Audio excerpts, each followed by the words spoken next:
días para todos. Me presento nuevamente. Mi nombre es Esteban Hidárraga. Soy residente de neurocirugía del Hospital Italiano de Buenos Aires. Actualmente me encuentro realizando la rotación de neurocirugía pediátrica con el doctor Eduardo Cortés. El tema a tratar el día de hoy va a ser sobre abordaje endoscópico para tumores intraventriculares en la edad pediátrica, haciendo especial énfasis principalmente en un tipo de abordaje que es el abordaje en campo seco o también llamado el dry field technique. Los objetivos entonces de la charla del día de hoy, vamos a empezar como es habitual, sobre un caso clínico, luego vamos a ver un poco sobre, recordar un poco sobre la anatomía ventricular, un poco de la historia de la neuroendoscopia, la clasificación de los procedimientos neuroendoscópicos en pediatría, cuáles serían los criterios para una resección endoscópica de un tumor intraventricular, los tipos de tumores intraventriculares que son factibles de operar vía endoscópica. Vamos a hablar un poco sobre el abordaje endoscópico en campo seco y los pasos para realizarlo. Al final vamos a hablar un poco sobre la simulación en neuroendoscopia y terminamos con las conclusiones. Presentamos entonces el caso clínico del día de hoy. Tenemos entonces un paciente masculino de 4 años de edad con antecedente de un sarcoma de Ewing, con un cuadro de 2 semanas de cefalea, náuseas, vómito y un examen físico, un paciente despertable pero un poco somnoliento e irritable. Se realiza esta resonancia en corte sagital, un corte axial y un corte coronal, secuencia T1, donde podemos observar entonces una gran lesión a nivel del cuerno frontal, del asta frontal, el asta frontal del lado derecho, de gran tamaño, con captación de contraste, edema perilesional, con importante desviación de línea media. Entonces, a partir de esto, vamos a empezar un poco a conocer la anatomía o recordar un poco la anatomía ventricular y a partir de eso, pues, miraremos los tipos de abordajes.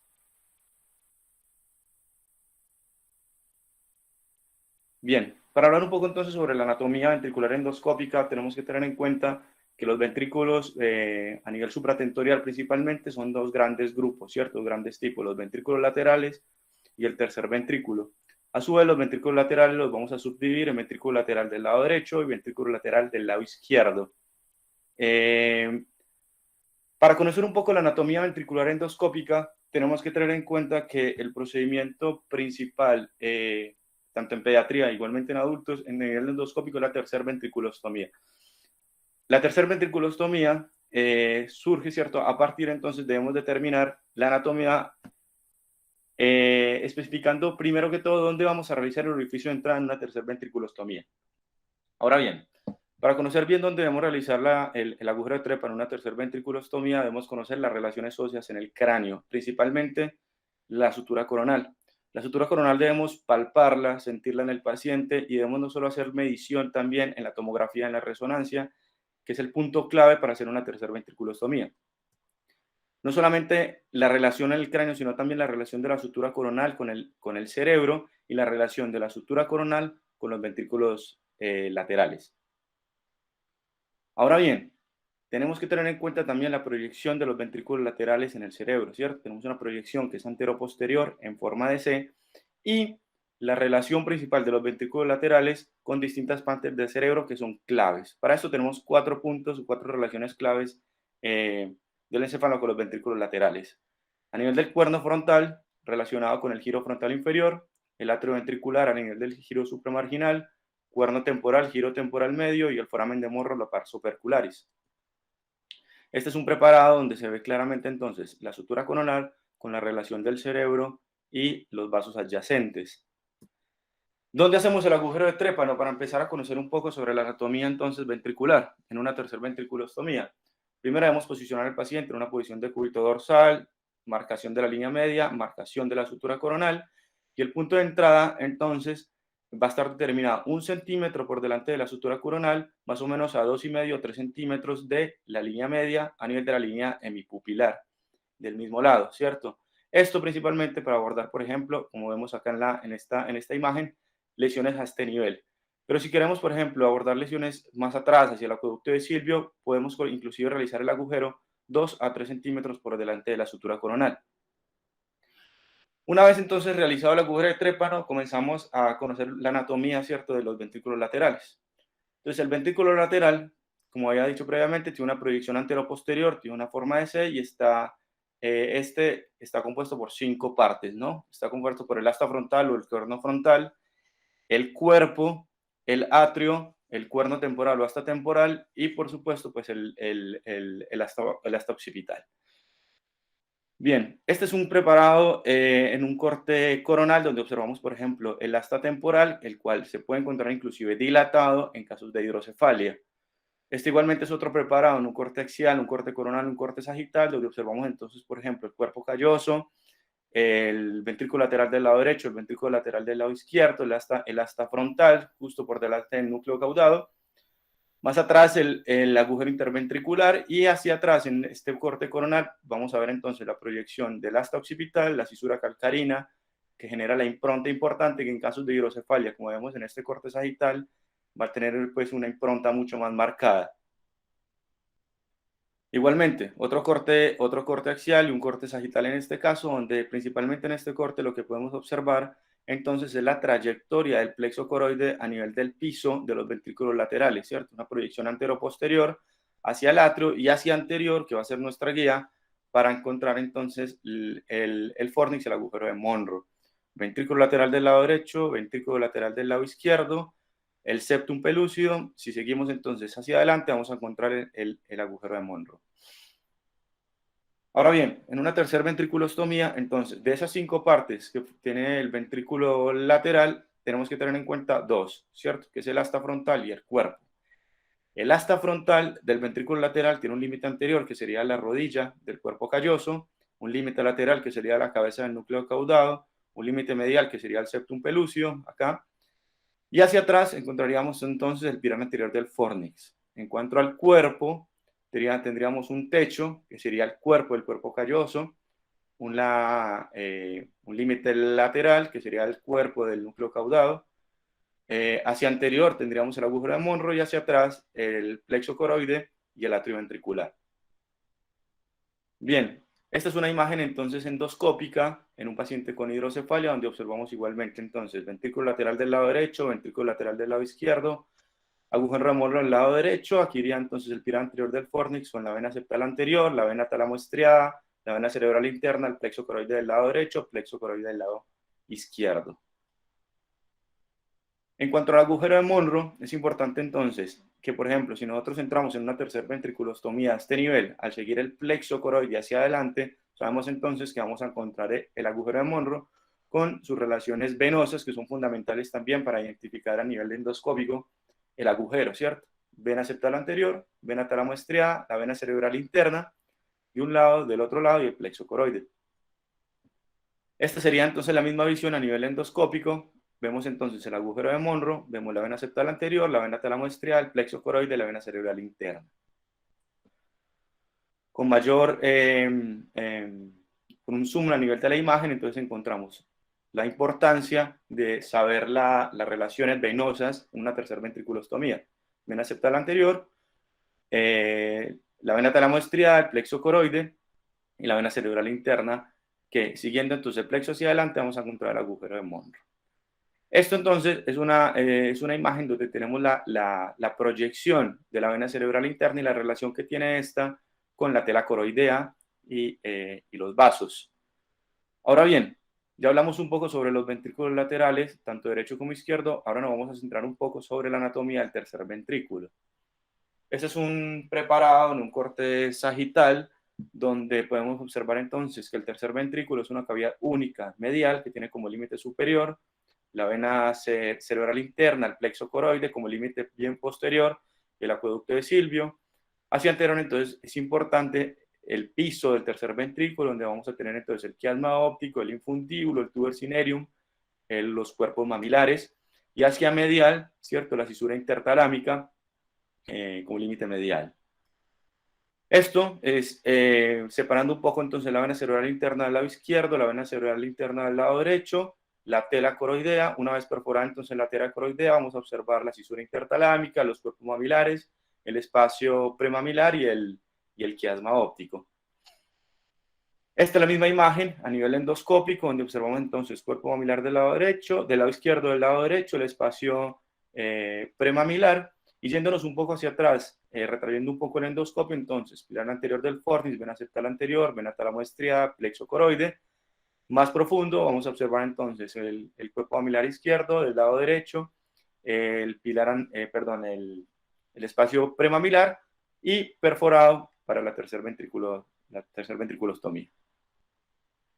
Este es un video donde se muestra entonces una lesión que es un quiste del tercer ventrículo, simplemente para identificar un poco la anatomía que ya habíamos visto, la vena septal anterior, esto sería el lado derecho, la aguja de morro del lado derecho. Este paciente tenía una hidrocefalia importante, por lo que requirió la septostomía. Aquí vemos entonces cómo con el catéter Fogarty aumentamos el orificio, y posterior entonces a aumentar el tamaño del orificio podemos introducir el endoscopio para observar la anatomía del lado izquierdo. Bien, observando entonces, identificando la vena cerebral interna del lado izquierdo, el plexo coroide del lado izquierdo, y posterior a esto, entonces identificar e iniciar la exéresis de la lesión quística a nivel del tercer ventrículo, ¿no? Donde observamos entonces la coagulación, donde se empieza la fenestración del quiste, considerando entonces la tercer ventriculostomía como un procedimiento en el cual se considera mínimamente invasivo, ya que a partir de una cirugía endoscópica podemos realizar la exéresis de esta lesión con pinzas de tumor, y con solamente un agujero de trépano realizar la exéresis tumoral. Bien, conociendo un poco entonces sobre repasando un poco sobre la anatomía, pasamos un poco a la historia de la neuroendoscopia. La neuroendoscopia comienza a nivel del siglo XX con Walter Dandy, el cual él fue el primero en describir el concepto de la hidrocefalia, dividiendo la hidrocefalia entonces en comunicante y no comunicante. Pero es en el año de 1910 cuando Spinaci, que es un urólogo, realizó la primera cirugía neuroendoscópica utilizando un cistoscopio rígido para la cauterización de un plexo coroide. Ya a nivel de 1918 vuelve Walter Dandy a retomar los estudios de hidrocefalia, y es donde en esta imagen podemos observar cómo utiliza un espéculo nasal para la cauterización entonces de los plexos coroides. Es en el año de 1923 cuando Jason Mixter realiza entonces la primera ventriculostomía premamilar endoscópica, pero el problema en este año es que no se veía bien, no tenía buena visión porque no había sistemas ópticos adecuados. Por lo tanto, en 1970, Harold Hopkins crea lo que son los sistemas ópticos, donde a partir de Hopkins es donde se comienzan a crear entonces y mejorar los sistemas ópticos hasta la actualidad. Bien, los procedimientos neuroendoscópicos los podemos entonces dividir en cuatro puntos importantes. Un procedimiento neuroendoscópico puro para exéresis, por ejemplo, de lesiones, un procedimiento neuroendoscópico asistido, en el caso, por ejemplo, para utilizar elementos como son el bipolar, el aspirador ultrasónico, el shaver. Un procedimiento neuroendoscópico únicamente para hacer biopsias de lesiones intraventriculares, o un procedimiento neuroendoscópico para simplemente inspección de la cavidad ventricular. Ahora bien, ¿cuáles serían los criterios para la resección endoscópica de un tumor intraventricular? Para esto, entonces, tenemos este trabajo publicado en la revista la Journal Neurosurgery en el 2011, donde mostró 6 puntos clave en los cuales serían los criterios para una resección endoscópica de un tumor intraventricular. Bien, el primero es que el paciente tenga hidrocefalia. El segundo es que la lesión no tenga calcificaciones. El tercero es que la lesión no tenga infiltraciones, que sea un tejido de características suaves, que en el ideal sea una lesión de aspecto quístico y con una dimensión máxima de 2 centímetros, ideal menor de 2 centímetros. ¿Cuáles serían entonces esos tumores intraventriculares que podemos sacar con un neuroendoscopio? ¿Cierto? Que podemos realizar una exéresis con el neuroendoscopio. Esto va a depender entonces de la localización del tumor. Entonces, los tumores a nivel del ventrículo lateral, que son tumores intrínsecos, los podemos dividir en dos grandes grupos, que son los tumores del plexo coroide o los tumores que tienen tejido ependimario. Dentro de los tumores del plexo coroide encontramos entonces la hiperplasia difusa, los papilomas equivaldrían el 1 al 5%, los carcinomas y los meningiomas. Y dentro del más grande pues, que conocemos, que sería el SIEGA, que sería el astrocitoma de células gigantes subependimarias con contenido ependimario, ¿no? Como tumor intrínseco. Tumores del tercer ventrículo que son factibles de operar por vía endoscópica. Va a depender también de la localización. Podemos encontrar tumores a nivel de la pared lateral del tercer ventrículo, del techo del tercer ventrículo, del piso, de la pared anterior y de la pared posterior. A nivel del techo, el ejemplo principal sería el quiste coloide. Bien, esta es una imagen entonces, por ejemplo, de cómo debería ir el endoscopio en la resección de un quiste coloide. A nivel de la pared anterior, el glioma del quiasma, y esta es la imagen entonces, la proyección, como debería ir el endoscopio para la exéresis tumoral. A nivel del piso, podemos encontrar entonces 6 lesiones que pueden ser factibles de ser operadas por vía endoscópica, como un tumor supracelular, un quiste aracnoideo, el craniofaringioma, el germinoma, los amartomas o tumores mesencefálicos. ¿Cuándo debemos hacer una biopsia por vía endoscópica? La biopsia se debe realizar entonces en todos los pacientes con marcadores tumorales negativos, es decir, pacientes con lesiones en la pineal, con lesiones supracelares, hipoficiales. Si tiene marcadores tumorales negativos, debería ser candidato a hacer biopsia por vía endoscópica. ¿Cuándo no se debe realizar esta biopsia? No se debería realizar en aquellos pacientes que tienen marcadores de células germinales positivos. Bien, como es el caso, por ejemplo, del germinoma y el caso entonces del pineocitoma, el pineoblastoma, son candidatos para realizar entonces una biopsia. Bien, para hablar un poco entonces sobre el abordaje endoscópico en campo seco, nos referimos entonces a este artículo publicado en el Journal Neurosurgery en el año 2018.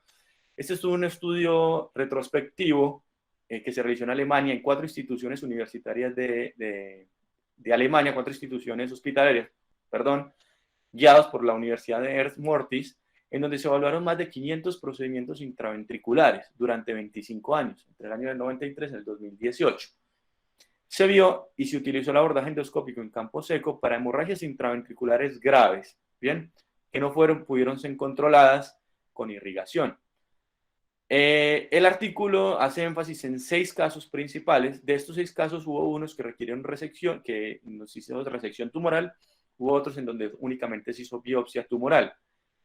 ¿Cuándo se utilizó entonces la técnica de dry fill? Se utilizó cuando, a pesar de hacer una irrigación constante con lactato de Ringer durante inclusive 24 minutos, entre 12 a 24 minutos, no hubo un control adecuado de la hemorragia. Entonces, al no haber un control adecuado de la hemorragia, se permitió avanzar o utilizar la técnica en campo seco. Pero en 3 casos de estos se utilizó como estrategia, es decir, como planificación quirúrgica, el hecho de hacer una endoscopia en campo seco, no solamente para manejar la hemorragia, sino que en 3 casos se utilizó como estrategia de extirpación tumoral endoscópica.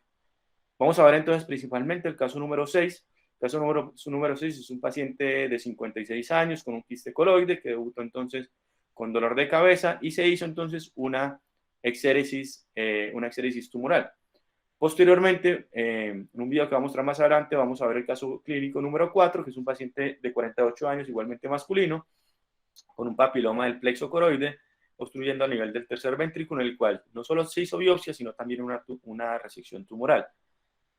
Entonces, este es un ejemplo del caso del paciente número 6. Por ejemplo, podemos ver en la filmina número A, en la filmina número B, entonces la anatomía que ya vimos previamente, la vena septal anterior, la vena talamoestral, la vena cerebral interna, el plexo coroide y la lesión quística a nivel del tercer ventrículo. En la filmina C y D, entonces vemos cómo se empieza la aspiración del quiste, la fenestración del quiste, pero como vemos entonces como en la filmina E y la F, el campo se torna totalmente oscuro, ¿cierto? Por sangre, no podemos ver bien entonces a nivel de neuroendoscopio. Es en este punto donde se utilizó entonces la técnica de campo seco, se coloca por el mismo campo de trabajo un drenaje ventricular externo en este caso, se aspira todo el líquido cefalorraquídeo, dejando únicamente el coágulo de sangre, identificando el sitio de sangrado exacto, permitiendo entonces la coagulación de de la lesión, si es factible o si no, el mismo coágulo de sangre permite establecer una hemostasia en un campo seco. ¿De acuerdo? Esta es la imagen IJ, es la imagen posterior a un control, control completo de la hemostasia. Este sería las tomografías de control postquirúrgico, donde es común encontrar entonces el neumoencéfalo intraventricular en la técnica del campo seco. Ahora bien, este es un estudio realizado en el 2017, retrospectivo por el Departamento de Neurocirugía de la Universidad de Turquía, que mostró 4 puntos importantes para realizar la técnica de campo seco. En este mismo estudio, al igual que el anterior, se decía igualmente que si no es posible un control de sangrado con la infusión de lactato de Ringer durante 12, 24 minutos, media hora, a 36, 37 grados, empezamos con estos 4 pasos. 1. Se introduce entonces un dispositivo de succión por el canal de trabajo y se aspira el líquido cefalorraquídeo en forma completa. Se coloca el trocar sobre el presunto origen del sangrado, se coagula si esto es posible, si no es posible, entonces dejamos que el mismo neumoencéfalo intraventricular haga su trabajo.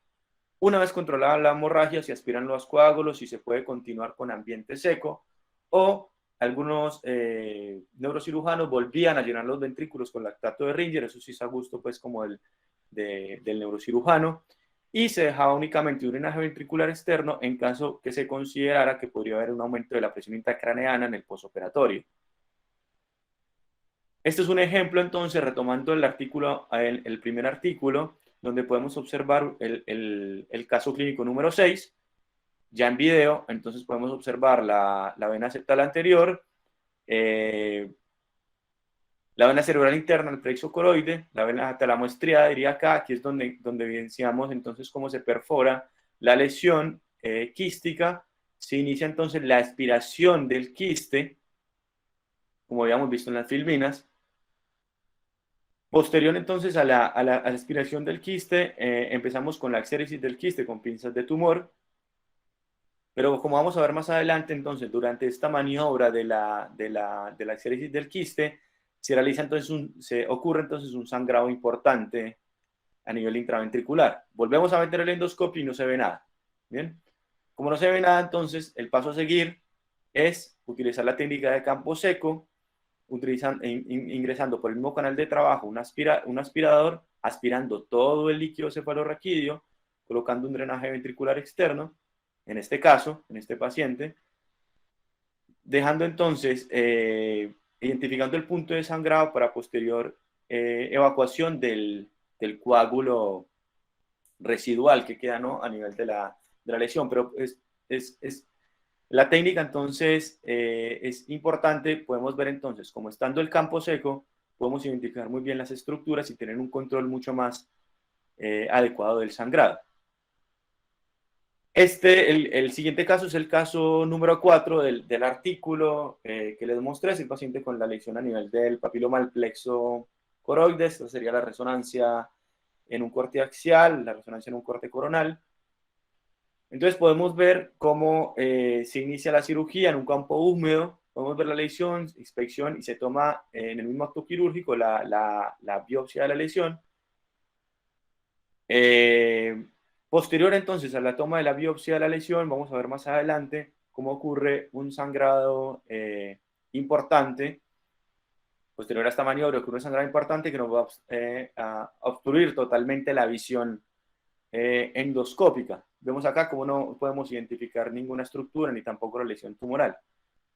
¿Qué hacemos entonces? Utilizamos la técnica de campo seco, metemos un aspirador, aspiramos todo el líquido cefalorraquídeo dentro del ventrículo, como vamos a ver a continuación. En este caso utilizaron, por ejemplo, una cánula de aspiración, el mismo ayudante, realizando la aspiración, como vemos acá.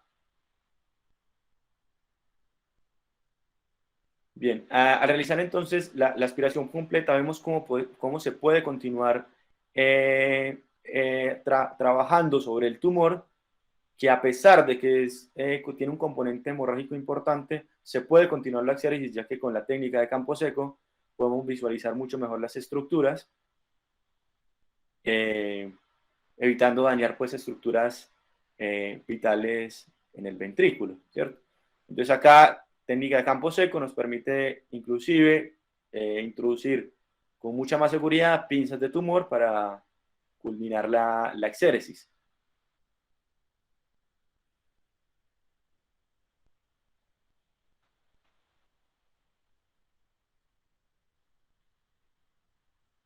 Muy bien, pasamos entonces a la resolución de nuestro caso clínico. Para recordar entonces, tenemos un paciente masculino de 4 años de edad con antecedentes de sarcoma de Ewing, con esta resonancia en un corte sagital donde evidenciábamos entonces esa lesión de gran tamaño que captaba contraste a predominio del asta frontal del lado derecho, con gran edema perilesional, con desviación de línea media.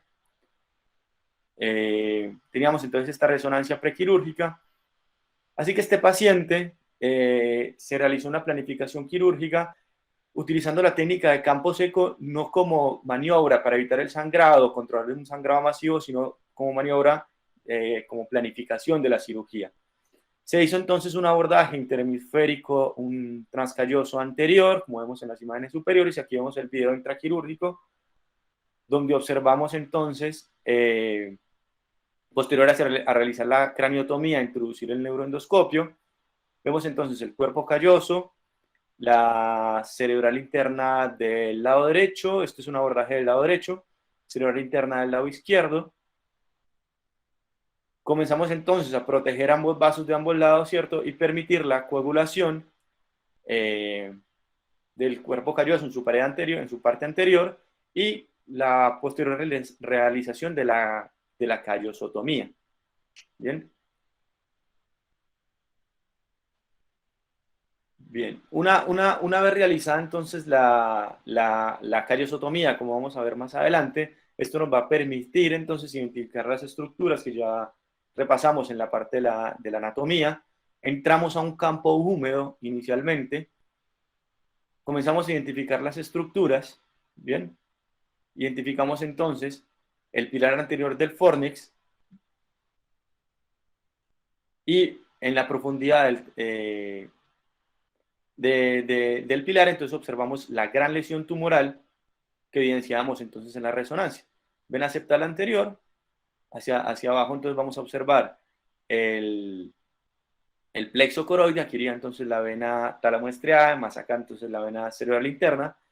Entramos el aspirador, aspiramos todo el líquido cefalorraquídeo,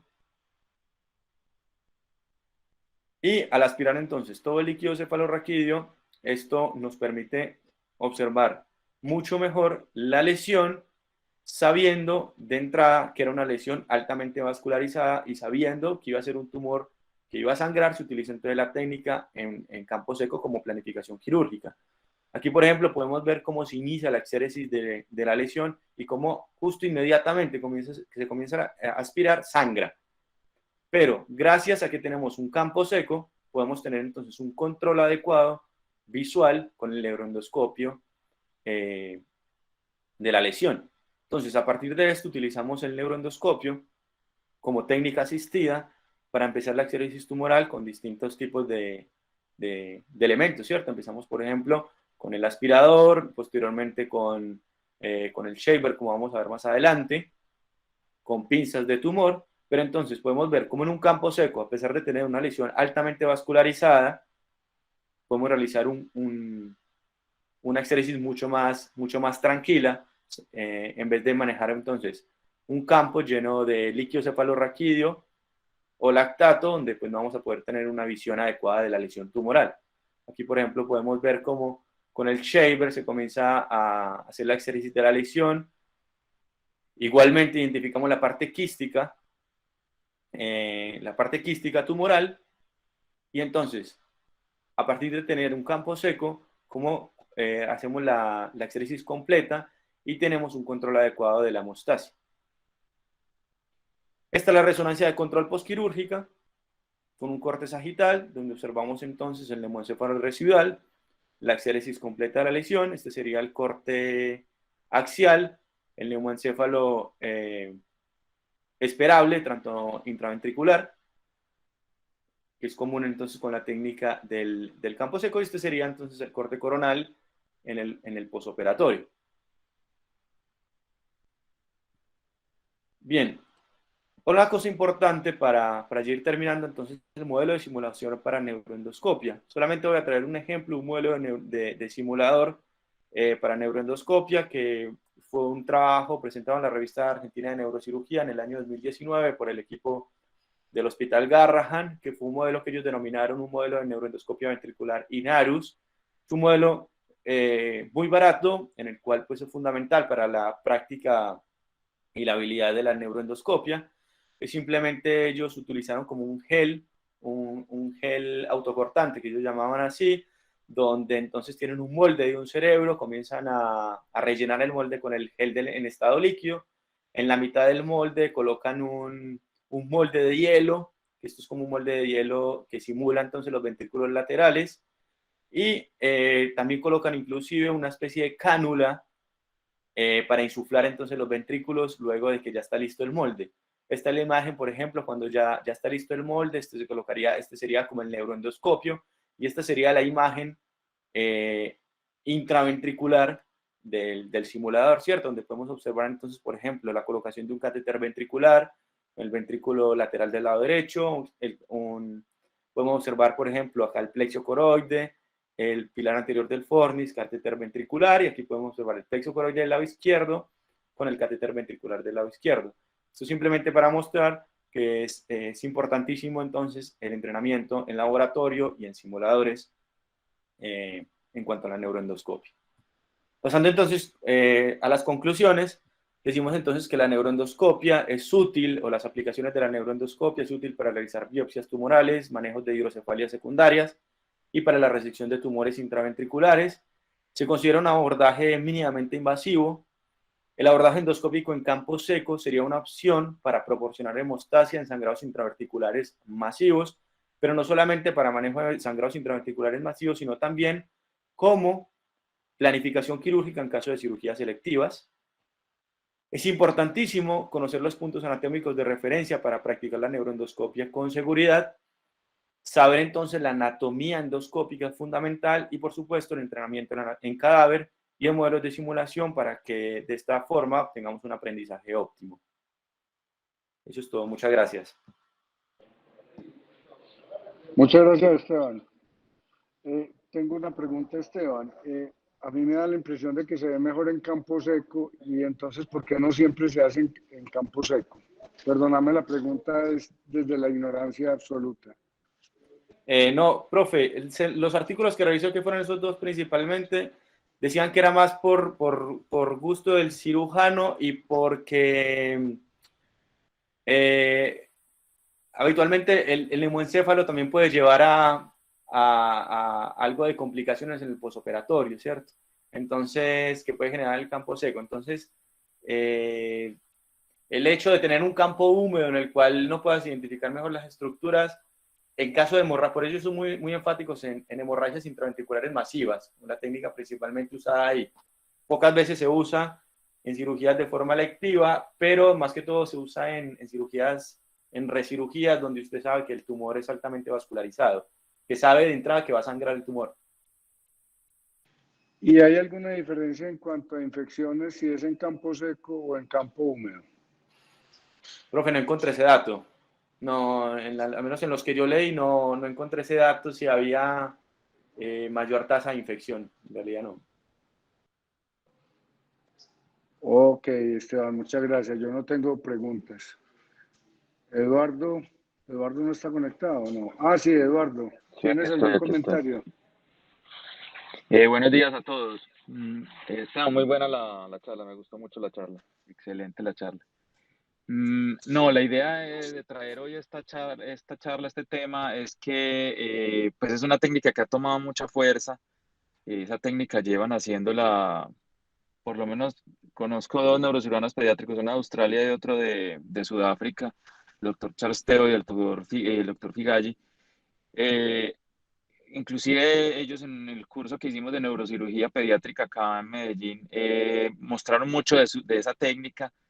Ellos utilizan, para responder tu pregunta, Nacho, ellos siempre utilizan ese en campo seco cuando van a hacer tumores intraventriculares. Ellos no entran a esperar a que sangre, sino que de una entran y sacan el tumor en campo seco.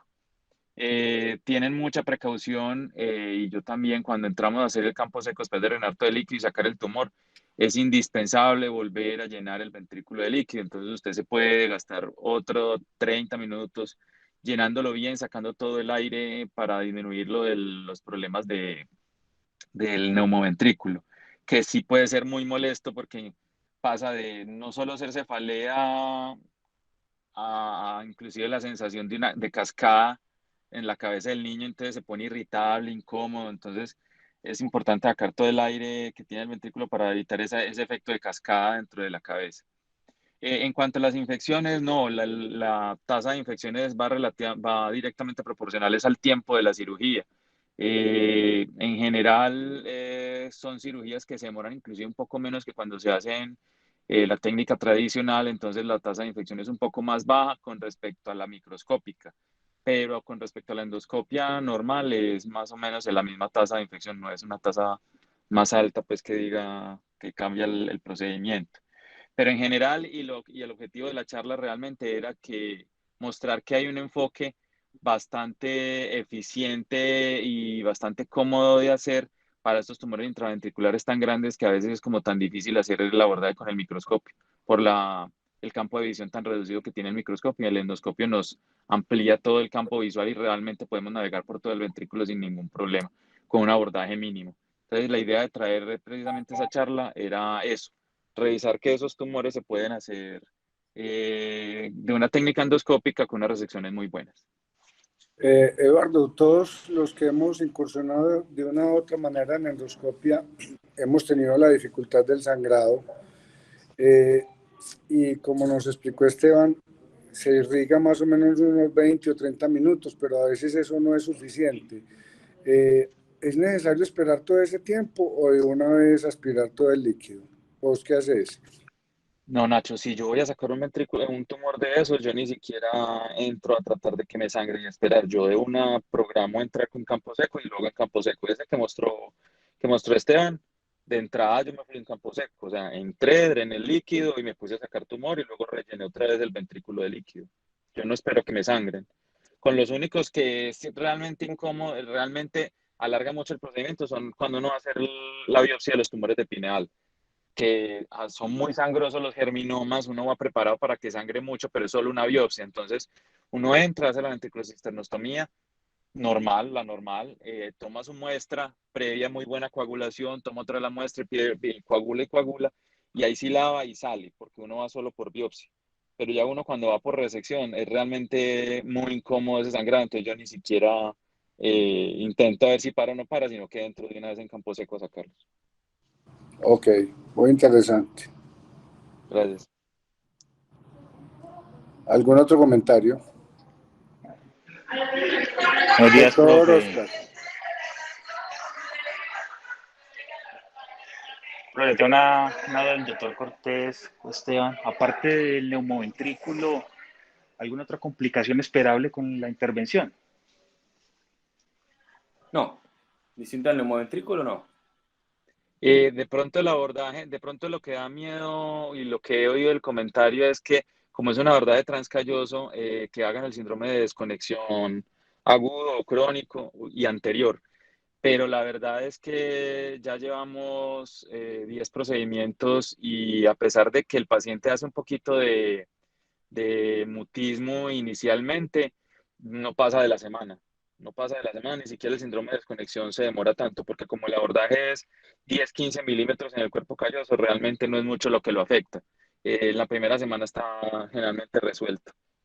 Pero lo que sí se quejan mucho es lo que les digo, la sensación de cascada en la cabeza. Les molesta mucho porque apenas se sientan el aire, se mueve para un lado y para otro y se quejan demasiado de esa sensación de cascada en la cabeza. Doctor Zorro, Gracias, profe. adelante. Doctor Zorro, adelante. Buen día, doctor.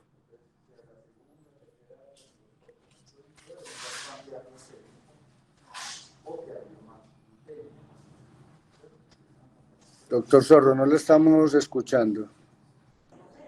¿Ahí me escuchan? Buenos días. Sí, ahí sí. No, una pregunta para el doctor Cortés y para el doctor que dio la conferencia es, se habla de biopsias o sea, la utilidad del endoscopio per se de trabajar en los canales es realizar una biopsia, ¿sí?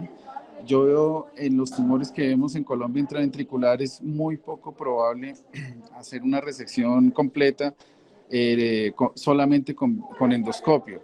Lo que nosotros hemos usado es básicamente con la técnica microquirúrgica, se asiste con el endoscopio o se utiliza un puerto, un endoport que ayuda a la resección del tumor.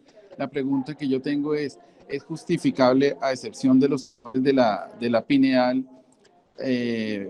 realizar una biopsia de estos tumores intraventriculares? Yo creo que de entrada hay que ir y tratar de resecar la mayor cantidad de tumores. No sé qué opinión tengan ustedes. Gracias.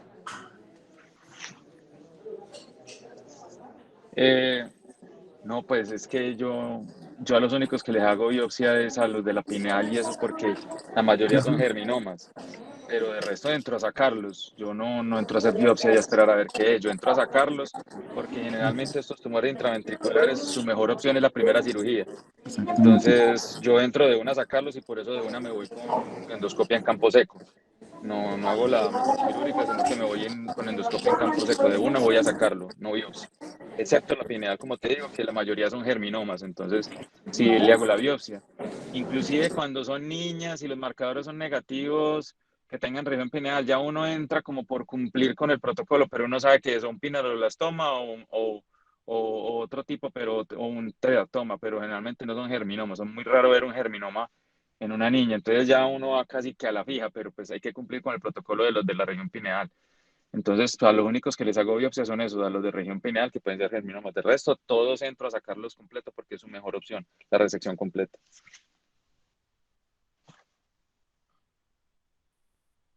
Y la otra cosa es que, no sé, doctor Cortés, pero el tratamiento complementario de estos tumores intraventriculares no es tan eficiente, ¿no? El tema de la radioterapia, la quimioterapia con un tumor intraventricular, o sea, hay casos reportados ahí, pero lo ideal es, estamos de acuerdo, es ir y tratar de hacer la resección completa. Gracias.